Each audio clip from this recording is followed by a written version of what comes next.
Back for another edition of In the Huddle. Carl Dukes put him up along with my man Jason La Canfora. And of course, Brian Baldinger is here as well. Baldy's breakdowns. And we got to get a few of these because I got a few questions for you in regards to some of these teams we're watching. Guys, Yeah. It's week 12, right? I mean, we've seen the cream start to rise a little bit. Yep. And now we still have a bunch of division matchups that are going to decide some things here over the next few weeks. But you really feel good about where the Steelers are. And tonight, we get the Steelers. Steelers-Browns. Obviously, the Browns made the change with the quarterback, and Jameis has played well at times, and then at times he's thrown it away. But coming off of this Ravens win, I'll start with you, Jason. The Steelers obviously have to be playing with a lot of confidence. And this is, to me, if you are who we think you are, you don't lose this game tonight, right? If you're the Steelers. Yeah. No. It's rare that they've been favored. It's for a team that has won as many games as they've won. It's rare that they've been a road favorite, and they've got to handle a little bit of success here. And I think they will. Weird game conditions. It looks like it might be tonight. The weather forecast looks like, wind and rain, and, Pittsburgh can run the ball in a bunch of different ways, including now Justin Fields, right? We've seen Justin Fields activated as a Wildcat type quarterback since Russell Wilson took over for the first time last week. I think that's a significant move. Jalen Warren, we know what he can do. Cordarrelle Patterson getting folded in a little bit more. If this is a weather game, I think Pittsburgh is equipped to win a low-scoring, ugly game. I mean, that's what Mike Tomlin wants to do. And Baldy, I'm really interested to see how the Browns sort of respond here, if the Browns respond, because last year people were talking about that defense as being historically significant. I mean, the last 4 weeks, guys, they're allowing 6.2 yards per carry. I'm sorry, 6.2 yards per play, 5.1 yards per carry. Like, they're allowing opposer passer rating of 111.3 in their last 4 games, 8 passing touchdowns in that span. Like, all of a sudden, I'm not really sure what that defense is good at anymore, and I'm not sure if Myles Garrett's going to finish this season. Well, Myles Garrett played 45 snaps against the Saints last week. He didn't find himself in the stat page. No. Not one stat. So when I saw that, I go, well, let me go watch this. He didn't make a play. Now, I credit New Orleans. They did a lot of creative things to kind of stay away from Myles. But they put the rookie out there, Taliesin Fuaga. You didn't have any problem with him. He honestly didn't make the stat page. The thing that a couple things about this game and just watching Pittsburgh live last week and talking to Tomlin and a bunch of guys there, they might be the healthiest team in the league. And not just healthy, but they've got depth everywhere. I mean, Peyton Wilson doesn't start. He's the rookie. Right. He makes the biggest play of the game. He makes the biggest play. Nick Herbig has only started the second game because Alex Highsmith is out. He makes a big play in the second play of the game and punches the ball out of Derrick Henry's hands. Like, everywhere you look, especially on the defensive line right now, they've got unbelievable depth. Most teams are just like, okay, who's on the practice squad I can call up right now? That's number one. And number two, this team, like, they won a big game last week, and honestly, TJ Watt wasn't a big factor in the game. Like, usually when they win big games, TJ's a big factor. Like, he might be that tonight. Cleveland's offense line is a little broken. But the one thing that I would say if I was Pittsburgh and you watched Jameis last week, it was bombs away last week. They had 12 plays where he threw the ball 30 yards or more down the field. Now, Jerry Jeudy caught a big touchdown pass. They got some big plays off it. But I kind of feel like that's where they're at right now. They got to live and die by the big play. And if I'm the Steelers and I'm Minkah Fitzpatrick and, Joey Porter Jr., like, I just beware. Like, the ball's going down the field today. So be careful, and jumping double moves and short routes and just play deep. Don't let them give anything over the top right now. Jason, this is what, 37 over under? I know I jumped it at 39, Carl. Like, I mean, I jumped the under at 39, and like, this is tight. I will say this. Steelers road games since the start of last season average exactly this, 37.5 points. That's the second lowest total in the NFL. In this series, the last 10 times they've played, 7 have gone under, and they've gone under with an average score of 36.3. That's the last 10 times these two teams have played. The last 5 games at Cleveland between these teams have averaged 33 points. When you factor in the weather and what's expected here, and a short week, I could see, I could see Pittsburgh winning this game, guys. 20-13, 20-10. I do like the Steelers to cover. The hook always gives you a little bit of pause. But if it's a terrible weather game, how much are you kicking field goals anyway, right? So can Pittsburgh score 2 or more touchdowns in this game? I think so. Do the Browns score more than 1?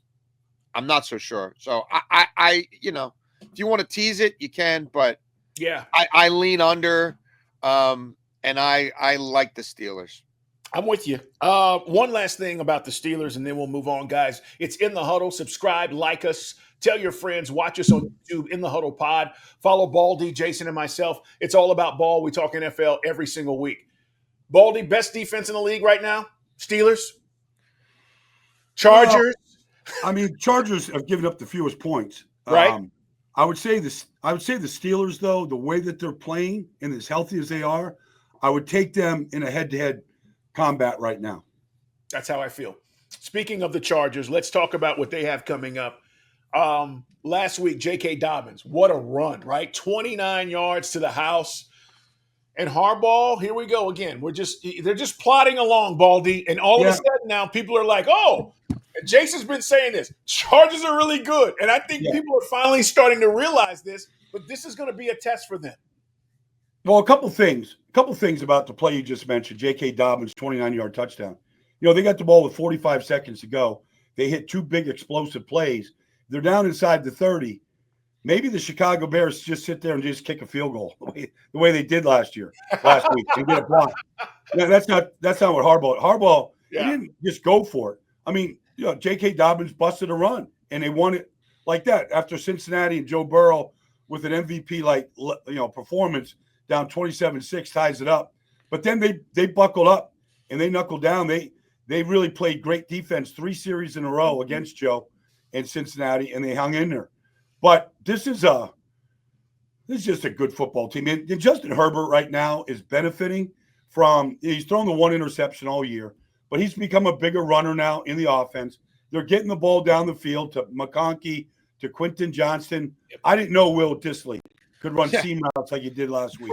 And then we have to really just take this opportunity to look at this second-year linebacker for the Chargers and Deion Henley right now and what he's doing. He leads the team in tackles by over 35 tackles. The guy never comes off the field.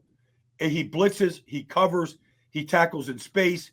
They haven't had a linebacker like this since Junior Seau. I'm not comparing him to Junior, but they haven't had a player, that could just stay on the field and actually tackle and make plays and cover in space like this kid can do. He's really a great player. And now, obviously, the Harbaugh effect is all the way in. They run the ball, they protect, they tackle well. And, oh, by the way, unlike any Brandon Staley team, they don't break down the back end of this defense right now. So they are a force. I don't, I got them favored against Lamar this weekend. But at the same time, regardless what their record is this year, they're going to the postseason. They're going to be a force in the postseason. They're going to be a tough out for anybody that has to play them. Whether they have to travel or you got to go there, however it works out, they're going to be tough. Jason, let me ask you this, because we know that a lot of Raven personnel, front office, right? Some coaches went to the Chargers. Players? Oh, yeah. How does that play into this matchup? Now, of course, we know the brothers, they love each other. They know each other. All that is there. But what about the other folks that we haven't really discussed in a matchup like this? Does it help the Chargers? Oh, I think it definitely does. I mean, they know these guys not just as football players, but as people. Like Greg Roman, the offensive coordinator of the Chargers, has such a unique portal into Lamar Jackson's mind.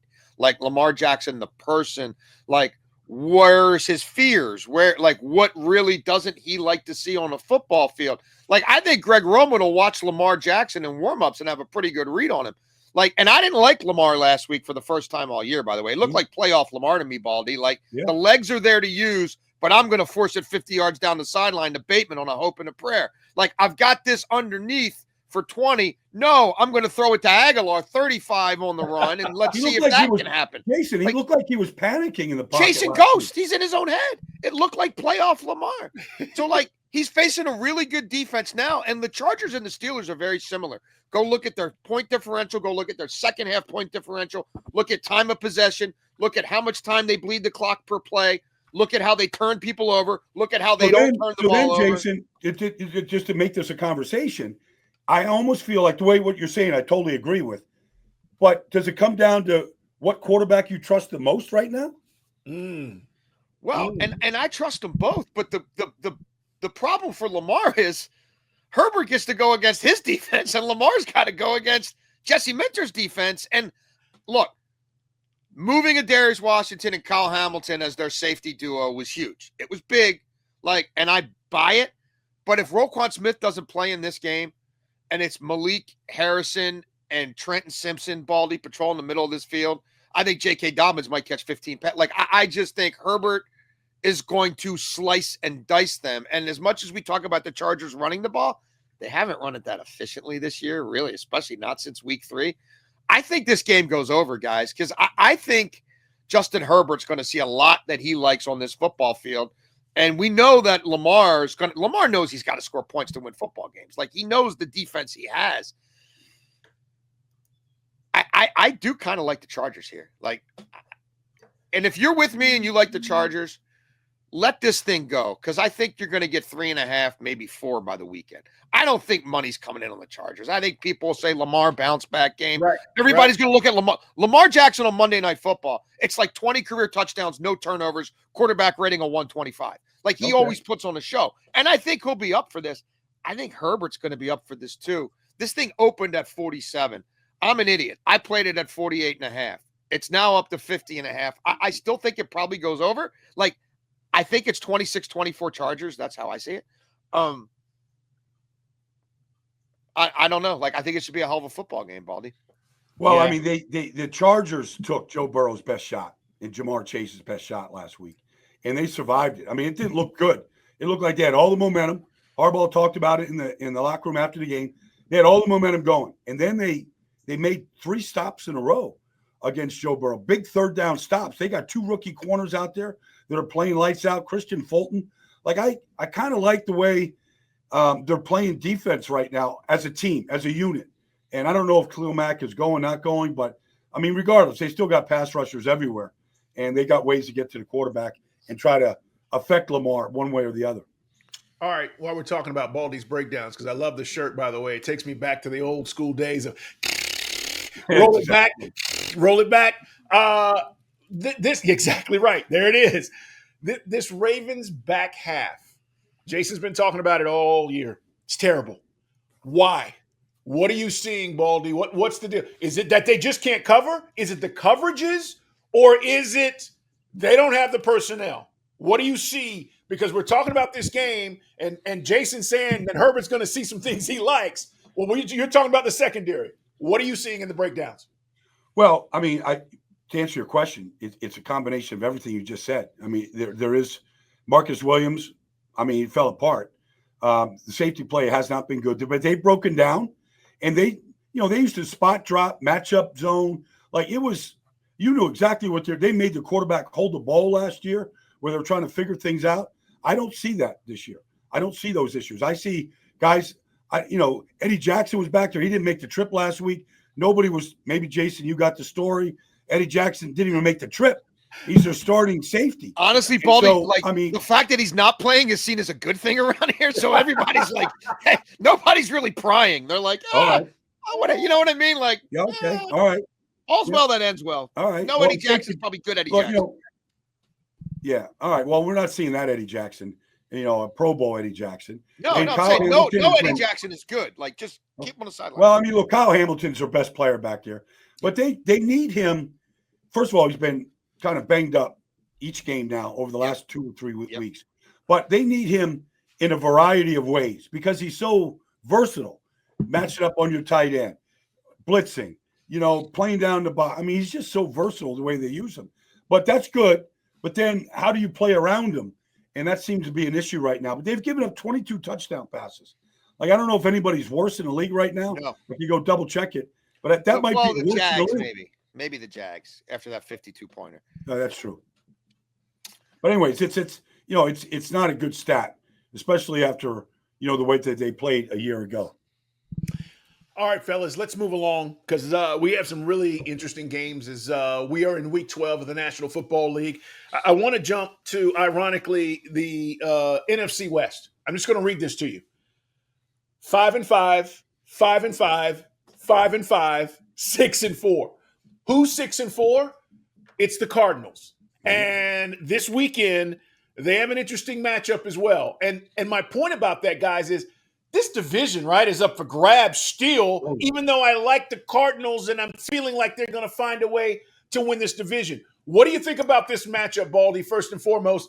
At Seahawks, we know it's a tough place. And Geno stole one last week, right? Well, he did. I mean, he ran for the game-winning touchdown, game-winning drive. They went 80 yards in 80 seconds. Nick Bosa wasn't on the field. The 49ers looked dead without him. I mean, they couldn't make a play. And they looked slow. They look slow offensively and defensively. They don't have any other pass rushers beside Nick. Leonard Floyd can help when Nick's on the field. He's not on the field. It was noticeable. So Seattle goes down. Seattle's made a couple subtle changes, guys. They've changed their linebacking core. They started Terrell Dodson and Jerome Baker early in the year. Now they got Therese Knight out there. The kid was a fourth, I don't know. He was out of UTEP. I think fourth-round pick out of UTEP. The kid had 400 tackles at UTEP, whatever that means. But he looked really good. Their linebacking play looked better. They shut down Christian McCaffrey in the run game, so that's good. And then I thought Devin Witherspoon looked like Devin Witherspoon last week. Now they're going to get Arizona coming off a bye week, and so I think that they're going to be rested. They'll be ready. They know what this is all about. They got to play Seattle 2 of the next 3 weeks, so they go up and they beat Seattle, handle the atmosphere, handle all that stuff. Like, okay, Kyler Murray's been really good. I think Marvin Harrison Jr. is ready to take off. This will be a good test this week for this team because I think we saw from Geno, Jackson Smith and Jigba, DK, Walker, they look like they're ready to make a charge too. So this is a huge division game right now. And either team could go either way. Or they might still kind of tread water. But if Arizona finds a way to go and win this game, to go 3-0 in the division, they're going to be the dog to beat in that division right now. I like Arizona here, and I like the under. Seattle's 4-8-1 against the spread at home since the start of last year. 1-4-1 at home against the spread this year. They've lost 6 of their last 7 home games within the division. And there was a point in time where the Cardinals could not compete in this division, and they had a stretch of 14 games where they were 1-13 against the spread. They've now covered 3 straight games against the NFC West. They've seemed very comfortable in these NFC West games. As Baldy said, they've got an extreme rest advantage, right? Seattle's coming off a rivalry game against San Francisco. These guys are coming off the bye. Geno's been bad at home, guys. Geno's 3-10 against the spread at home his last 13 games. He's got interceptions in 3 straight games at home. 6 of his last 8 home games, he's thrown a pick. He just doesn't seem as comfortable there. Arizona can run the heck out of the football, Baldy. I mean, I know Seattle keeps changing linebackers, but man, they really have trouble holding up against volume in the run game. And there's a lot of trends to the under here too. In this series, last 12 games, 8 have gone under. Those games have averaged 45 points. Last 6 meetings between these teams, 5 have gone under. Those games have averaged 39 points. Kyler Murray as a road dog, and he opened as a dog. 23-12-1 to the under. I'm buying the Arizona Cardinals. I'm buying that they can handle success and they can come out and win what I think is going to be kind of an ugly game. Yeah, I agree, Jason. And here's the thing for me, and we talked about this a little bit, guys. Kyler's playing under control, right? He's not being reckless. And that, I think, is a big part of what we've seen is his growth this season. I made this just watching him in the last game. For the first time, I feel like I'm watching Kyler Murray and I'm not paying any attention to how tall he is. But, I mean, it seems kind of silly. No, yeah, that's a great point. But honestly, he just looks comfortable. Right. Like making the throws, like he doesn't look challenged because he's not overcompensating. He's not overcompensating. and maybe it's a part of Drew's offense up there and the design and the fact that it's run first. He's handing off a lot. He is a part of the run game, but not the way he used to be. He's not playing helter-skelter frenetic football. Like, I feel like he's just a quarterback now, and a good one. It's a great point. Fellas, this Sean McVay is pretty damn good. They've won 4 of their last 5, to include Vikings, Seahawks. Obviously, they lose to the Dolphins. They beat the Patriots last week, and they get the Eagles. And I think this is a dangerous spot right here for the Eagles coming in this week on the road. Now, we know the home field advantage. You can get tickets out there in L.A. We get it. But McVay at home, I just feel like, okay, he's gonna tweak some things and find a way here. Jason, tell me what you're thinking about this, because Philly right now feels like they're getting their feet underneath them, right? It feels like they might take a run and take off here. But what do they do this weekend against the Rams?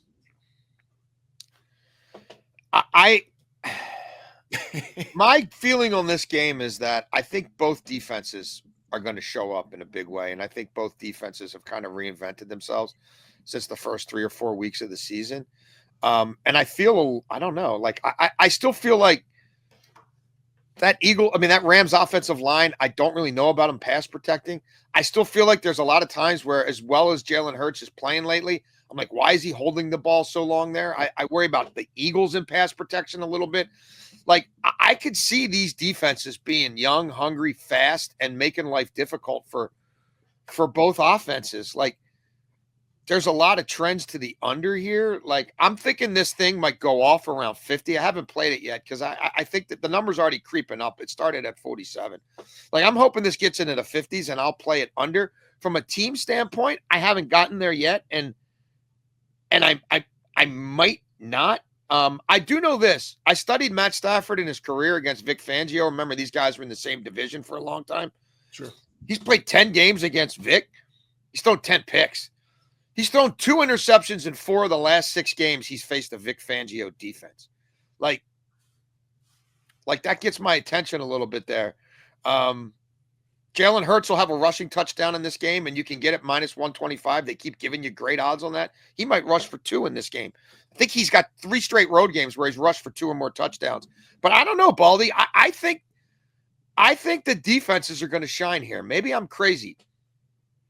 Well, if you look at the young players on both defenses, you look at how Jared Verse, Fisk, these guys, Cam Kitchens. I mean, these are rookies in the Rams. Cam Kitchens has been Defensive Player of the Week twice now in the last 3 weeks. You look at Quinyon Mitchell in Philadelphia, nobody's beating the kid. Nobody. And then you look at Cooper DeJean in the slot. Like, they've got 2 positions fixed that were totally broken a year ago. And they're fixed with rookies, and they don't look like rookies. And they tackle well. It's interesting. Last week, McVay's unbelievable. Like, they signed Jonah Jackson in free agency. They wanted him to be a left guard, Avila last year's left guard to center. The whole thing went awry when they had injuries early in the year. Last week, they reinserted the 6th-round pick Bo Limmer out of Arkansas. He's won the job. He's their starting center. And Avila's at left guard. And for the first time, Kyron Williams looked good last week. And, oh, by the way, Stafford didn't get sacked last week. He barely got touched.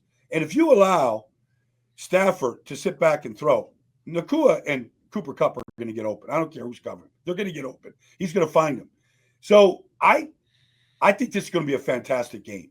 I really do. I really feel like the Rams could make a surge like they did a year ago. It really depends on, can this group up front run the ball against this Eagles defense? Outside of Jalen Carter, nobody really scares you up front, but the linebackers are really good for Philly. This guy, Zach Bond has been unreal. The team, though, the Eagles are built around Saquon. I mean, he's going to lead the league in rushing. He's probably going to be the offensive player of the year. And Lane Johnson told me weeks ago, Baldy, all we want to do is run and hit people. And let Saquon goes where he goes. If they don't get away from the run game, they stay with Saquon, I think the Eagles take care of business out there. Baldy, real quick, you mentioned the 2 guys, Braden Fisk and Jared Verse, and I just want to go back to the draft. Remember, guys, and I know we discussed it at nauseum, the edge rushers didn't jump off the page. I thought we all liked Latu. That was my guy. He goes first off the board. Yep. But these were two guys that nobody really said, they're okay, they're not great, and they're having a huge impact. You put that on top of what they did last year, right, with Brian Young and Kobe Turner. To your point, Baldy, like all of a sudden, this young, energetic defensive line, and we know what Aaron Donald is and what he was, but all of a sudden, like you've replaced that, and you got to feel pretty damn good if you're the Rams when you rolled the dice on two Florida State guys that a lot of people said, I'm not sure about.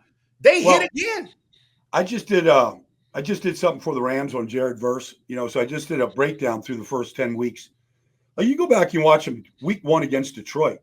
Like first of all, he plays a violent physical game. Effort. And then you see his strength and his size. But he doesn't play like a rookie from game 1. Like he's already reading blocks. He's already taken on guys with the right shoulder. And he's got versatility. He's out there in the flat covering tight ends and, running backs. Like he's going to be some kind of player. Like if this is just the beginning for Jared Verse, like his upside is like this. And Fisk is exactly what he was at Florida State last year. He's active. He runs stunts very well. He gets off blocks. He plays with amazing energy. They've got two really good ones. Yeah, I totally agree. Guys, the kid didn't throw a touchdown last week. As we shift gears, I want to talk about the Bears because I thought it was improved. Was it better than what we've seen offensively from the Bears? And I'm talking about Caleb Williams. But he looked better. And, I just want to see progress with these young quarterbacks, right? We've seen it with Bo Nix. We've seen it with Jaden Daniels. Yeah. I want to see it with Caleb Williams. I felt like I saw that last week. But as we look ahead, Bears, Vikings, you see it there. Bears minus or plus, 3.5, 39.5 over under. I don't think they win this week. But again, I'm looking for progress because I think Eberflus is going to be done at the end of the season. That's where I'm at. But you guys tell me, Vikings, do they handle business against the Bears? I think they do. This Vikings defense is a conundrum.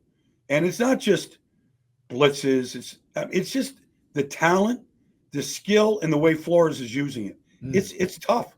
It's tough. I mean, you saw what Tennessee did last week. I mean, they were just turning guys loose up front. And this is a Bill Callahan coached offensive line. They're just turning guys loose. And then when they weren't, Jonathan Greenard and Pat Jones, these guys can win one-on-ones. Like, and then you look at the two safeties, Harrison Smith, Cade Bynum. Like, there's not a weakness on this defense. So while I do agree that Caleb played better, I'm not in love with the fact that he ran 9 times for 70 yards. I like to see him kind of stay in there. And, but it's hard to trust the offensive line. They're not very good. Like, I just think Minnesota's going to turn these guys loose on Caleb, this offense, this offensive line. I think it's going to be a tough day for Caleb. Yeah, I like the Vikings here too. I'm watching this one really closely. I'm monitoring like 6 different sports books. This thing opened at 5, right? It's at 3.5. I want it at 3, and I don't want to have to buy it down to 3. And I think I will eventually find it at 3. And when it gets to 3, I'll lay those points, and I'll also find the best Vikings money line I could have and just play the Vikings to win the game. I think Flores' defense is going to be too much for Caleb Williams. It's probably an under game. There's some strong trends to the under here. Like Minnesota's only played 4 games all year, over 40 points. This series, last 8 meetings, has averaged 39 points, right at our number here. Minnesota's 7-3 to the under this year. The Bears are 7-3 to the under this year. One other note about Minnesota that I continue to track. If you go back to 2021, the Minnesota Vikings have the best cover percentage in the NFL outdoors. Minnesota 15-8-3 against the spread outdoors since the start of 21. Eberflus at home against the division, 2-5 against the spread, failing to cover on average by a field goal, 2.6 points. But I just think I think this will come down, guys. Like I think you're going to be able to find the market at 3, maybe even a little more if people are looking at what the Bears have done at home and using that to inform their bets because they've been really good at home this year against the spread. Yep. But Flores, man, Caleb's been sacked 41 times already. He's 30th in the NFL against the blitz. Nobody blitzes more than Flores. Like, I don't know. So let me ask you guys. Remember all the shit that went down with Brian Flores, right? We don't know where this is as far as the NFL. Nobody's really talked about it. He's back into coaching. Give Tomlin credit. He brought him in, right? And then he goes to Minnesota. Guys, he's got to get a head coaching job, right? He's got to get another shot. He should. Yeah, he deserves it. I mean, you talk about guys that that can get a second shot. He brought Andrew Van Ginkel with him. He had Stephon Gilmore in New England. Yep. You got guys that know what he's doing, and Pat Jones was just a guy. He was there just floundering in Tennessee. He's a guy that Jonathan Greenard had a good year last year. Like, he recognizes what they've rebuilt their entire defense line, 4 new starters, but he's got these guys. I'm telling you, man, you want to play top defense in this business right now, be able to affect the quarterback, all those kind of things. I mean, Brian would be my number one guy right now. Spags or Flores, one of those two guys. Like, I would, if I wanted to put a top flight defense on the field, head coach that has the second opportunity, I would look at Spags and I'd look at Flores. And Spags, I don't get this. I mean, again, we talk about it. We'll talk more as we get to the end of the season, I'm sure. Why? Like, how in the hell does he not have a job? It's crazy. I think it's ageism at this point in time. I think people are kind of just like, oh, well, that ship is. It's ridiculous. It is. He can do it, man. Like, you got to give him a shot. I don't get it. But no one's high. Like Dave Tobe. Nobody even interviews Dave Tobe anymore. That's another one that blows my mind. Dave's already given up on all of it right now. But it's a joke. Like, Dave Tobe not getting a job at some point during this Chiefs dynasty is nuts to me. Like, I mean, am I the only one who remembers John Harbaugh running special teams for Andy Reid? How's that worked out? Like, what? Yeah, it's a good point. All right. Let's talk about one more game, and then we got to talk about the thing that happened this week that everybody's talking about. San Fran, Green Bay, guys. It's in the huddle. Subscribe, like us, as we said, and we appreciate you guys being here. We talk football every single week. Put out a couple episodes. Obviously, next week's Thanksgiving. We'll be talking about the Thanksgiving Day games and leading into Sunday next week. All right, San Francisco, Green Bay. I said this earlier. San Francisco's reeling. Baldy, you said this, and I remember us talking 2 years ago about the speed of the linebacking core and how San Francisco probably at that point had the best linebacking core. They're going to NFC Championship games. They're going to Super Bowls. All of a sudden, they look old. What's going on there, even though they got Christian McCaffrey back, and what do you expect from Jordan Love this week? Well, I'm doing this game this weekend. I'm heading to Green Bay on Saturday. San Francisco, they look slow. They look old and slow. Their receivers don't separate. Well, it's great that Juwan Jennings led him in receiving last week. I mean, he just is a big guy that knows how to use his body. But I don't see guys separating. They played without Kittle last week. You might as well just fold it up the offense. Like, they couldn't block the edge all day. They had an extra offensive tackle, Eric Saubert. Like, they couldn't. I mean, McCaffrey was not good last week. He hasn't been good 2 weeks in a row. Right. I'm not so sure Jordan Mason is. He should be getting the carries. He should be getting the carries if you're trying to win the football game. Well, I mean, Jordan Mason had 2 carries, and it just looked different. It's explosive. Defensively, look, Bosa went out early in the third quarter. They didn't look the least bit special. And I don't know. I saw Nick hop off the field. They said it's an oblique muscle. I saw him hopping on one leg. I don't know what his injury is. I know he's not practicing this week. If Nick can't go, like, it's going to be a long day for the 49ers. Like, They just don't. They're not getting explosive plays. They were the way we're used to seeing Kyle Shanahan and that offense, wherever he's been, get explosive plays. And so unless they're getting those plays, like, they're having a hard time right now. They're a 17, 20-point offense, basically. I like the Packers the way they're playing. Josh Jacobs has been really good. They bounce things up. LaFleur will have a good game plan. They're taking the ball away on defense. Yep. Heffley's been good. They got to beat man coverage. They're going to put I don't know if Jair is playing or not playing, but they'll put their corners out there on these 49er receivers, I don't think, without any fear. So I think San Francisco, they need a phenomenal game from Brock Purdy and McCaffrey to win this one. Look, Green Bay gives me a lot of pause too, Baldy. Like, Green Bay is not who I thought they would be. Now, there's time for them to get there, and I'll buy them as a playoff force more than I'll buy San Francisco. Like, San Francisco's regressed like I thought they would, but like, this Green Bay operation and what's going on with Jordan Love, like, I think they win this game. And they opened as a home dog here, and I took them on the money line. I'd still take them on the money line. I probably still will bet this game again. But, like, I really want to see them clean some stuff up offensively with this quarterback and get his decision making harnessed. But like, I can't back San Francisco. They're 5-10 without Bosa. Yep. Like, to Baldy's point, if he doesn't play in this game, I think forget about it. Green Bay could just run and play defense. San Francisco is a horrible fourth quarter team. San Francisco's got terrible special teams. Not that Green Bay's good, but San Francisco's the worst. And Matt LaFleur is 24-5 at home outside of his division. Green Bay's 9-0 against the spread and straight up their last 9 against the NFC West. Might not be the prettiest game in the world, but I think Green Bay wins it. One last thing, guys. We got to get out of here.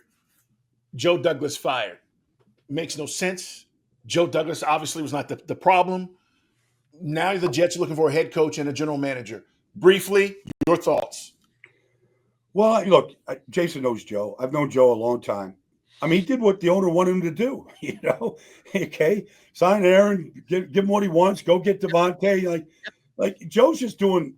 But look, they took Joe's power away earlier, and so Joe's probably in a better place, right today than he was a week ago at this time. But regardless, look, if there's any benefit to what he's doing, get the general manager and coach together.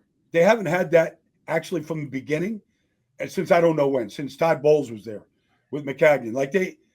Put the coach and the general manager together and let them see eye to eye on how to rebuild this thing. They've got some individual talent there. They need a quarterback. They need a system. Give yourself a little bit of a head start on trying to figure out who those two pieces are going to be. I've just got 3 words. Sell the team. Let a real adult, let someone who has some sense of team building concepts and the things that Baldy's alluding to. It's not in Woody Johnson's skill set. He's incapable of it. His brother's incapable of it. They are what they are. I will fade the hell out of the New York Jets as long as they're owned by the Johnson family, and they will make me money, and I will spend no money on their product.